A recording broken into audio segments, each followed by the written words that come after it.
Señor, hazme un radical, como el águila volar. Quiero yo volar y no quiero revolotear. Señor, hazme un radical. Es para mí un privilegio poder volver a estar aquí para poder compartir un poco de la palabra y en esta ocasión traer un tema un poquito y muy llamativo, la verdad. Cuando me lo asignaron, la verdad es que me gustó bastante y vamos a tratar la manera de compartir. Vamos a estar basándonos bajo el tema de salados o sazonados. ¿Qué es lo que se nos viene a la mente cuando nosotros decimos o cuando nosotros nos planteamos este título en nuestra mente?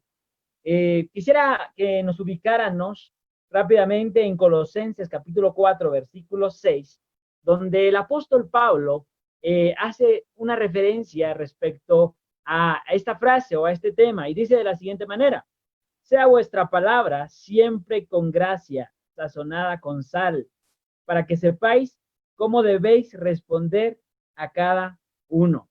Palabra de Dios. Muy interesante es cuando nosotros analizamos el término que utiliza el apóstol Pablo para poderse referir a la iglesia de los colosenses. Y cuando nosotros analizamos esto, rápidamente se nos viene a la mente aquella porción de las escrituras donde el Señor Jesucristo le está enseñando a sus discípulos, allá en Mateo capítulo 5, versículo 13, y le dice: ustedes son la sal de esta tierra, ¿verdad? Pero no tiene ningún sentido si la sal no tiene sabor, porque no sirve como sal. Así, de una manera parafraseada.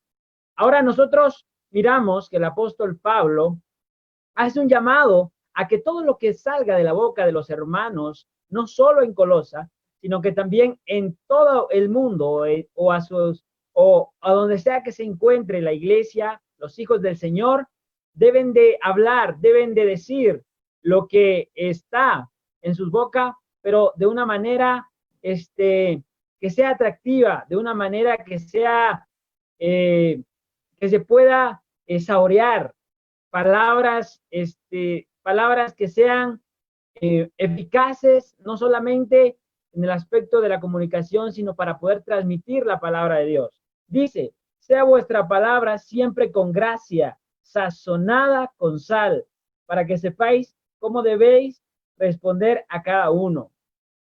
El Señor Jesucristo utiliza esta parábola, utiliza este método para poderse referir a sus apóstoles, a sus discípulos. Pero me preguntaba, o nos debemos de preguntar, ¿qué es lo que se nos viene a la mente al momento de nosotros decir, o al momento a que nosotros se nos digan, que nosotros somos la sal de esta tierra? Si lo miramos desde un término o desde un aspecto bastante amplio, en nuestro contexto como centroamericanos, cuando se nos dice salado o está salado, para nosotros es que tenemos mala suerte, ¿verdad? O probablemente lo podemos interpretar así: cuando a alguien le pasa cosas malas consecutivamente, nosotros decimos: está salado, ¿verdad? Tenés mala suerte, no te va bien. Probablemente en nuestro contexto actual eso es lo que se nos vendría a la mente.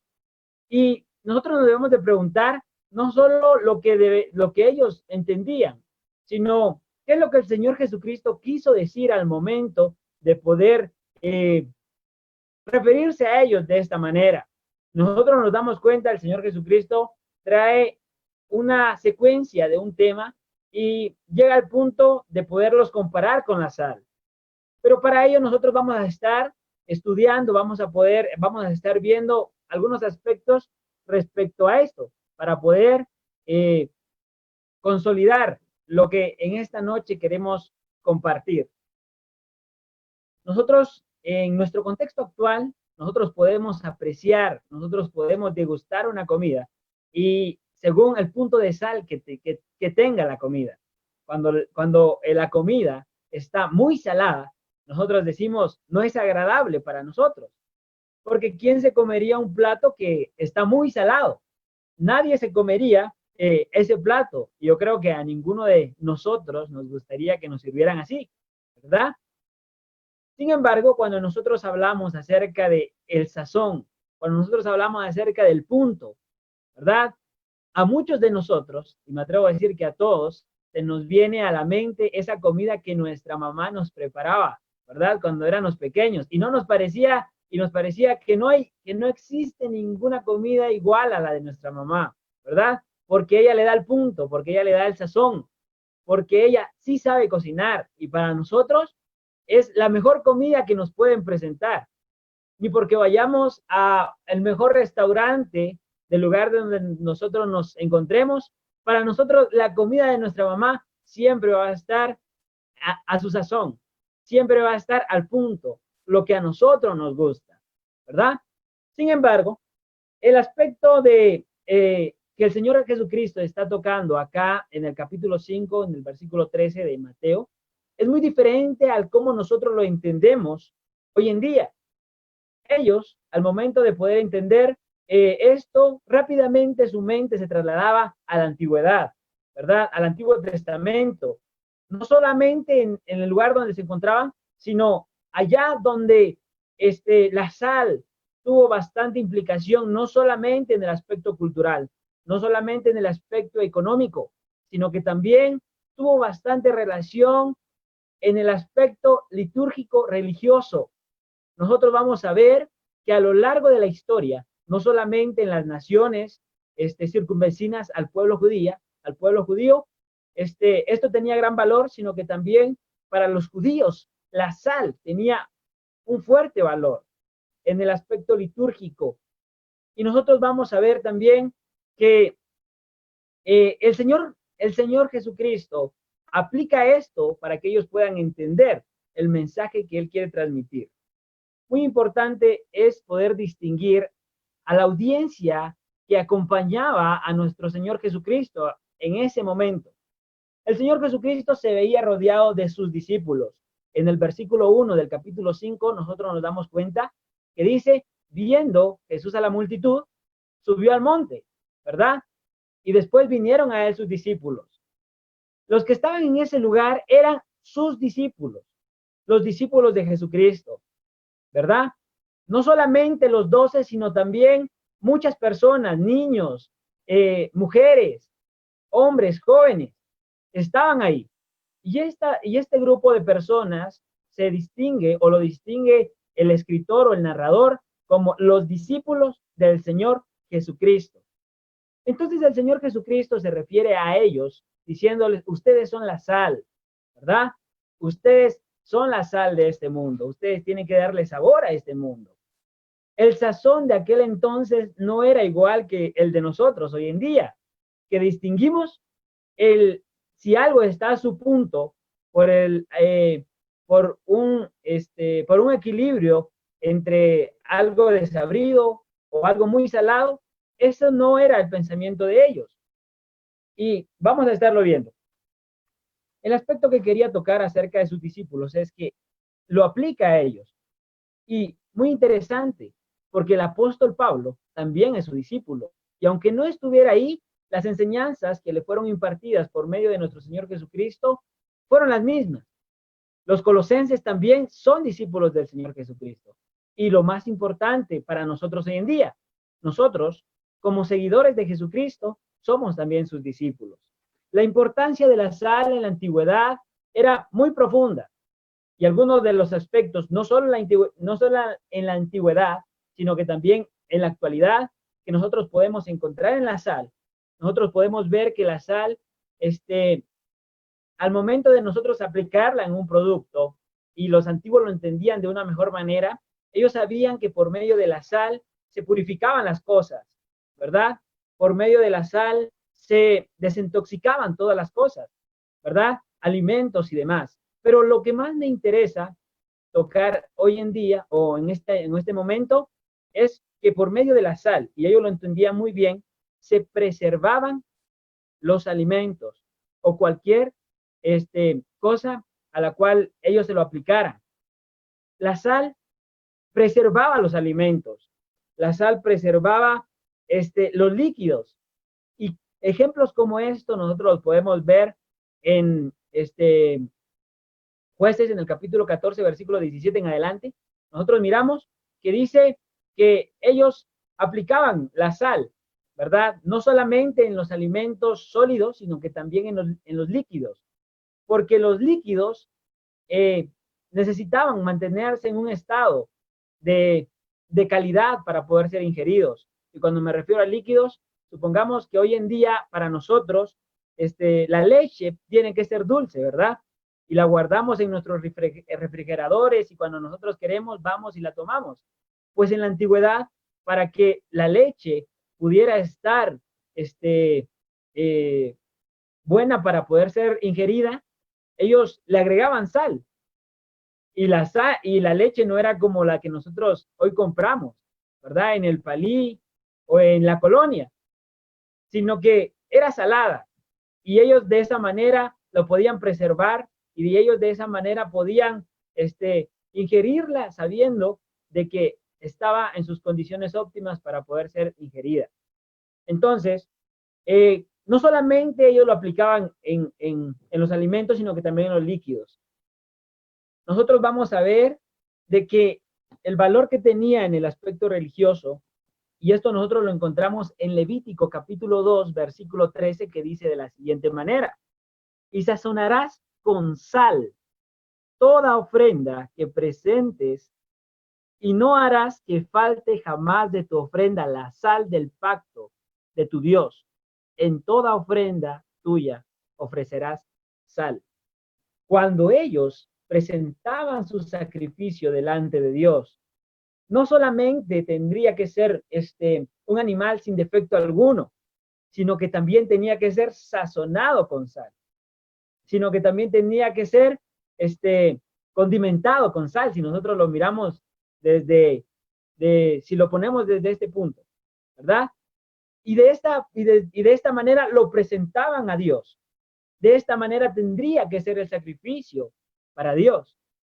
No solamente lo menciona Levítico, lo menciona Números, lo menciona también Deuteronomios. Entonces, nosotros miramos que para ellos la sal no únicamente era algo como lo utilizaban otras culturas, como algo económico, como una fuente de ingreso, sino que también lo agregaban al aspecto religioso, al cómo ellos presentaban sus sacrificios. Y eso es lo que me llama mucho la atención al momento de poderlo comparar con la literatura paulina, porque toma ciertos aspectos de la antigüedad, de lo que practicaban los judíos, para poderlo explicar o para poderles dar a entender algo a los hermanos en Colosa. Entonces, miramos que Jesucristo, al momento de poder estar en esta tierra, nosotros apreciamos lo que el Señor Jesucristo hizo en su ministerio y cada uno de nosotros sabemos que lo que el Señor Jesucristo hizo en su ministerio no era algo sencillo. Jesucristo tenía un plan, Jesucristo tenía un propósito, Jesucristo sabía lo que venía y a Jesucristo no lo iba a detener cualquier cosa. El plan que él venía a desarrollar a la tierra no era algo que se le ocurriera así, de la noche a la mañana.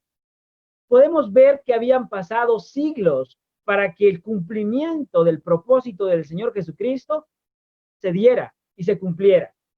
Entonces, el Señor Jesucristo no iba a elegir a cualquier persona para poder cumplir este propósito.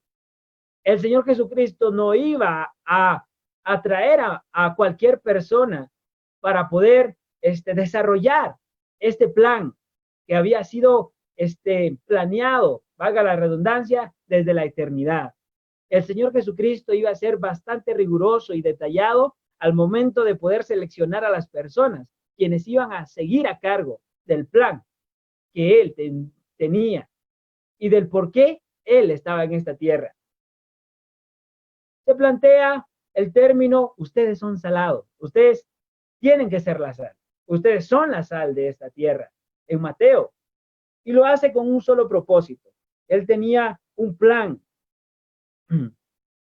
Dice de la siguiente manera, Colosenses capítulo 4, versículo 5, que dice, Colosenses capítulo 4, versículo 5.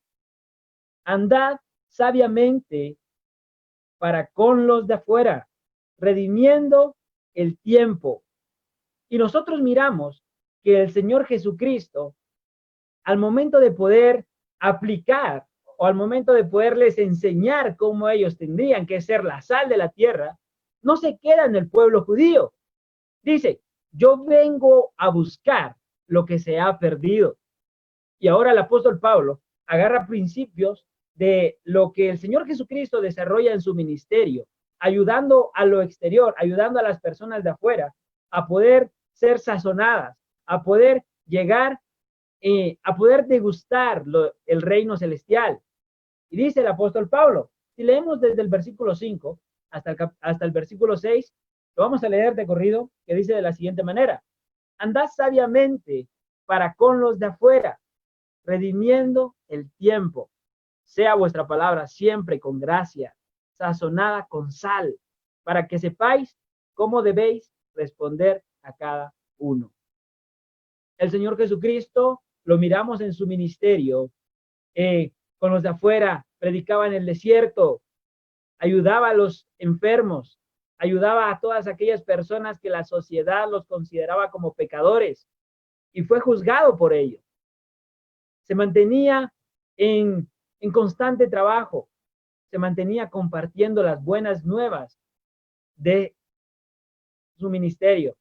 Desde el momento que él empieza y dice, arrepentidos porque el reino de los cielos se ha acercado, él empieza a aplicar estos principios en su ministerio y lo empieza a enseñar a las personas también, quienes estaban rodeándose de él.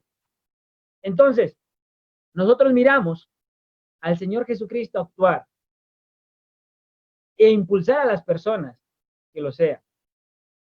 El Señor Jesucristo les iba a dar el sazón a sus discípulos para que pudieran estar preservados para el momento de poder desarrollar el ministerio que ellos tenían. Y con esto no quiere decir de que, como nosotros entendemos, ¿ya? Mientras más salado es mejor. Y para ellos, mientras más sal tenían las cosas o la comida, se mantenía en un estado de perfección para poder ser ingerido. Entonces, ellos entendían el aspecto de estar sazonado como algo salado.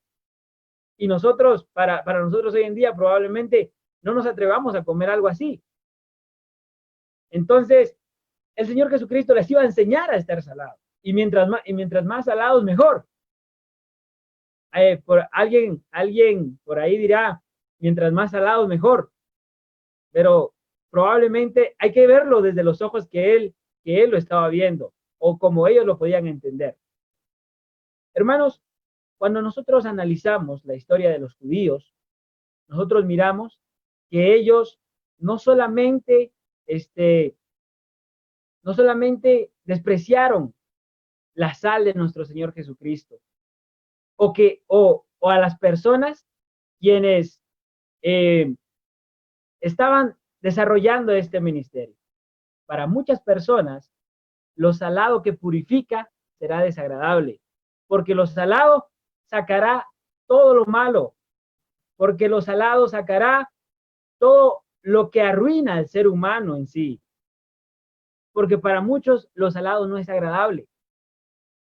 Pero solo para todas aquellas personas quienes deciden seguir a Jesucristo, se darán cuenta que el sazón de Dios es mucho más importante que el sazón que le den las demás personas o el hombre como si. Cuando pensaba en esto, se me venía a la mente mis hermanos y yo cuando comemos en la mesa y estamos interactuando, ¿verdad? Probablemente sale mi hermano y dice, hoy quedó la comida riquísima. Pero como tengo muchos hermanos y son diferentes gustos, ¿verdad? Aunque sea mi mamá siempre la que cocina y mis hermanas y cocinamos, sale mi otro hermano por allá y dice, no, le faltó sal. Estuvo rica, pero le faltó sal. Y por allá sale otro y dice, estuvo muy salado, se pasó de sal. ¿Ya? Entonces, yo me pongo a pensar y digo, nunca se va a quedar bien con las personas. Siempre va a haber un defecto. Siempre van a señalar algo. Siempre va a estar o mucho o poco. ¿Ya? Siempre va a haber un pero. Satisfacer a las personas no se puede, porque siempre le van a hallar un defecto, un pelo en la sopa, dicen en algunos países centroamericanos. ¿Ya? Cuando Dios quiere que hagamos su voluntad, para muchos va a ser molestoso. Cuando Dios nos va a pedir que hagamos y que digamos y que proclamemos su voluntad, para muchos va a ser muy fuerte, va a ser muy desagradable, porque su pecado los consume. Entonces, dice Colosenses capítulo 3, versículo 16 y 17, que es la misma idea que el apóstol Pablo trae, ¿verdad? Y dice de la siguiente manera, Colosenses 3, 16 y 17. La palabra de Cristo mora en abundancia en vosotros, enseñándonos y exhortándonos unos a otros en toda sabiduría, cantando con gracia en vuestros corazones al Señor con salmos e himnos y cánticos espirituales. Me llama la atención cuando el apóstol Pablo remarca y dice, more en abundancia, porque de esta manera nosotros lo podemos aplicar al cómo ellos preservaban las cosas en aquel entonces. ¿Y de qué manera nosotros nos tenemos que preservar? Para hacer sacrificio de alabanza a Dios, con himnos y cánticos espirituales, dice el apóstol Pablo consecutivamente. Pero veamos qué es lo que dice el versículo 17. Y todo lo que hacéis, sea de palabra o de hecho, hacerlo todo en el nombre del Señor Jesús, andando gracias a Dios y dando gracias a Dios Padre por medio de él. Todo lo que nosotros hagamos, todo lo que hagamos, sea de palabra o de hecho, hacerlo en el nombre de Jesús. Porque Él es quien nos manda a ser la sal de la tierra. Y aunque incomode, es el mandato de Dios y es el sazón de Dios para la humanidad. De esta manera, Él busca a todo aquello que se ha perdido.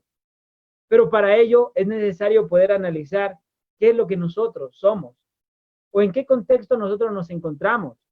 Nos encontramos y nos guiamos bajo la perspectiva del sazón de las personas o lo salado que Dios tiene para las personas. Y esto no quiere decir que agrademos o que debamos de agradar a las personas cuando declaremos la voluntad de Él. Entonces, hermanos, nosotros miramos que el plan del Señor Jesucristo tiene éxito. Y nosotros miramos que Él derrota a la muerte. Y miramos que la tumba está vacía. Y miramos cómo Él, después de derrotar a la muerte, al momento de elegir a todos los hombres que los eligió detalladamente, exhaustivamente, su plan tiene éxito.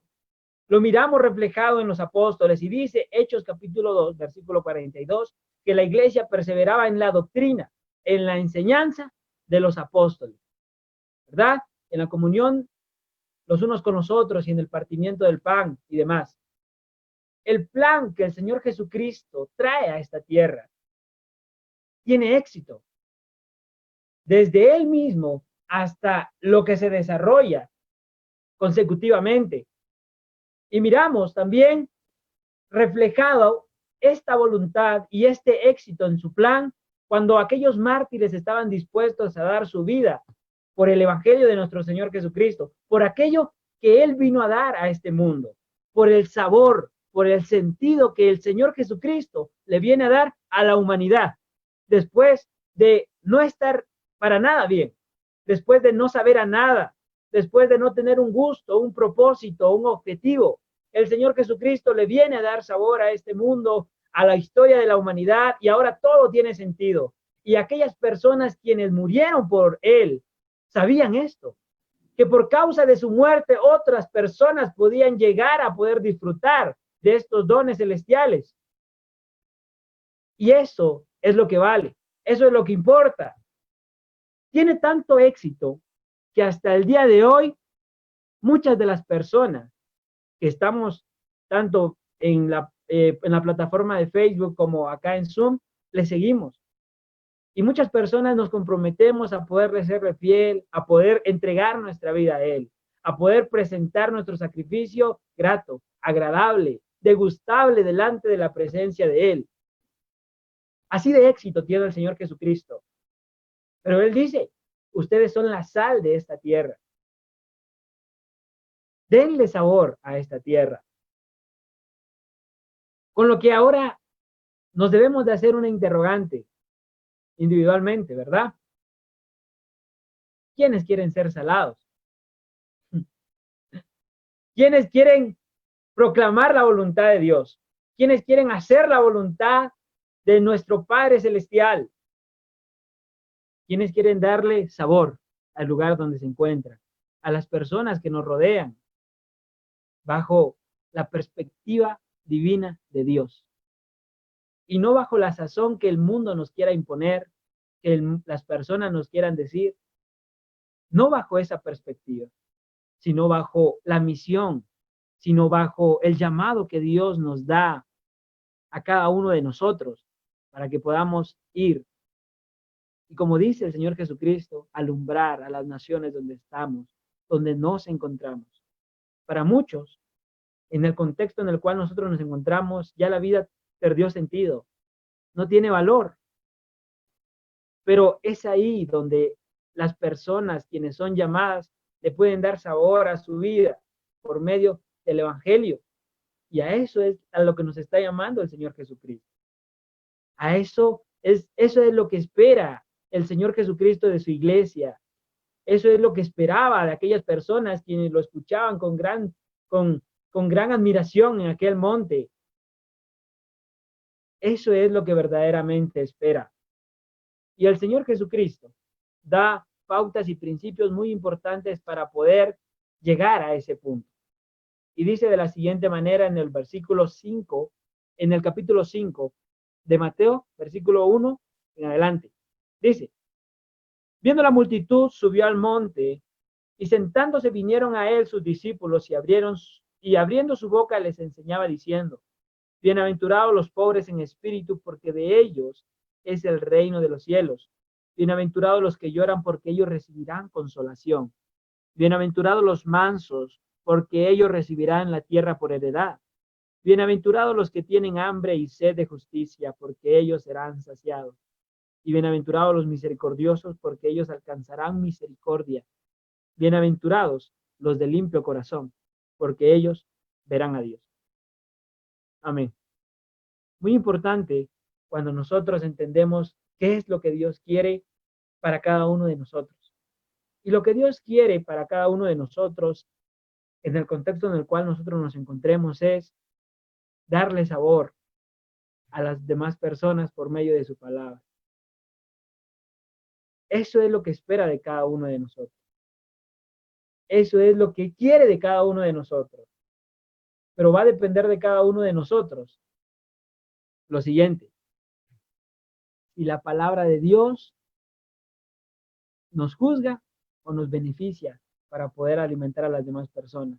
Si nos juzga es por las acciones que estamos haciendo, por las acciones que estamos cometiendo, por el hecho de cómo vivimos y cómo pensamos y cómo nos relacionamos en nuestro círculo social.